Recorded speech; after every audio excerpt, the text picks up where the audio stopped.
আমার একজন কাছের বন্ধু আমাকে একটা কথা বলেছিল, নোবডি লাভস এ ট্রাভেলড সোল।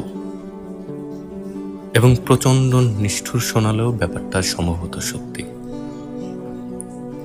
আপনি যখন সুসময়ে থাকবেন, সবাই আপনার আশেপাশে থাকতে চাইবে। আপনি যখন পজিটিভ একটি মানুষ হবেন, মানুষের ভালোবাসা পাবেন। যখন আপনি একটা ট্রমাটাইজড মেসড আপ মানুষ না হয়ে হিলড হবেন, আপনাকে ভালোবাসতে চাইবে অনেকেই। অথচ আমরা ভেবে বসে থাকি কেউ একজন আসবে রক্ষাকর্তা হয়ে, সে সব বুঝবে, সব মেনে নিবে, সব ঠিক করে দিবে। সে হতে পারে বন্ধু, প্রেমিকা বা যে কোনো সম্পর্কের। কিন্তু এরকম হয় না, হবে না।